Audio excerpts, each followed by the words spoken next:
Hello po, magandang araw po sa inyo na ito na naman po si Tatang Gio upang magpaabot naman ng impormasyon tungkol pa rin po sa pangkalusugan ang pag-usapan po natin sa ngayon.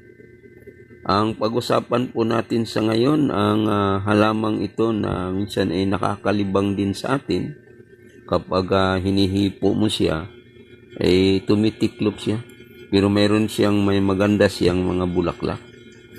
At ito yung halamang makahiya. Kilala po ba ninyo ang halamang itong makahiya?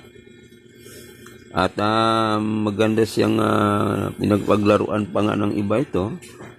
Pero alam nyo na mayroon pala itong napakahalaga ito sa atin palang pangkalusugan. Ito ngayon ang pag-usapan po natin sa ngayon. Pero bago yon, pakisuyo muna po na pakisubscribe kay Tatang Gio TV. Ang pag-usapan natin ang tungkol sa tulong, maaaring makatulong sa ating pangkalusugan ang halamang itong makahiya. Kayo ba ay may sugat? Kapag mayroon kayong sugat na gusto niyo daling gumaling ang sugat, o kaya may sugat kayo pero matagal namang gumaling, ang gagawin po ninyo mga kabraso ay kumuha kayo ng dahon ng makahiya.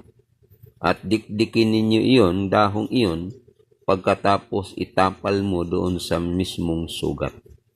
At upang gumaling ang inyong sugat. At gayon din kapag kayo ay mayroong kayong almoranas. Iyon ang problema minsan sa almoranas. Ang iba ay hindi na nila pina-check up, nahihiya sila kasi nasa ilalim o yung problema sa almoranas. Ngayon, kapag hindi na kayo palaging magkaroon ng almoranas, ang gagawin natin, o kaya gumaling ang inyong problemang iyan, kumuha kayo ng dahon na yun at dikdikin.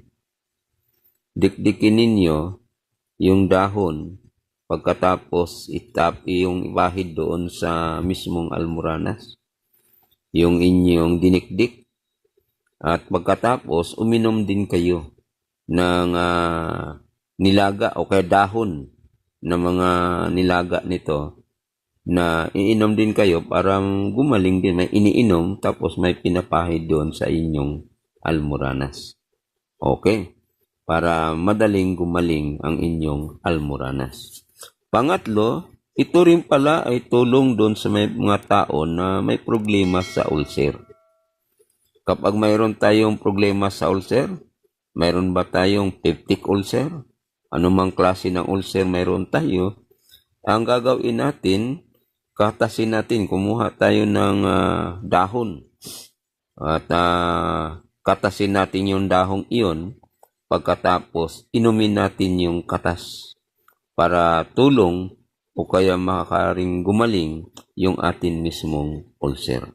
Pwede natin gawin iyon na umaga hapon, kung malubha yung ating ulcer, gawin natin 3 beses maghapon. Pang-apat, pagka tayo ay mayroong diabetes. Tayo ba ay mayroong diabetes? Bueno, kung mayroon tayong diabetes, ang problema ating kukunin, kumuha tayo ng dahon, ugat nito. At pagkatapos ilaga natin yon, iinom tayo ng 1 beses araw-araw. Yan. O kayo ba naman ay mayroon ba kayong nag-LBM ba kayo? Nagdudumi? O, pwede kayong maglaga din ng katawan o kaya dahon o ugat man, tapos inumin ninyo. Mayroon kayong bato sa bato, kaya hindi hirapan kayong umihi. Ang gagawin ninyo mga kabraso, ay kumuha kayo ng ugat o katawan ng nasabing makahiya o dahon nito, pagkatapos ay ilaga mo siya pagkatapos inumin. Iinom kayo ng 3 beses maghapon para maalis na yung problema mo sa bato. Yan. At maling makatulong yun, malaking tulong yun at marami nang nakasubok noon. Pero may babala lang para sa mga buntis, bawal sa mga buntis uminom kapag mayroong buntis siya. Hindi pwede siya doon sa makahiya. Yun lang. At yun lang mga kabraso ang nais kong ipinabot sa inyo.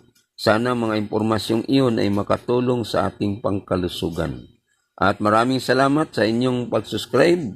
At yung mga hindi pa po nakapag-subscribe, pakisuyo na lang po. Pakisubscribe kay Tatang Gio TV. Muli, magandang araw sa inyong lahat.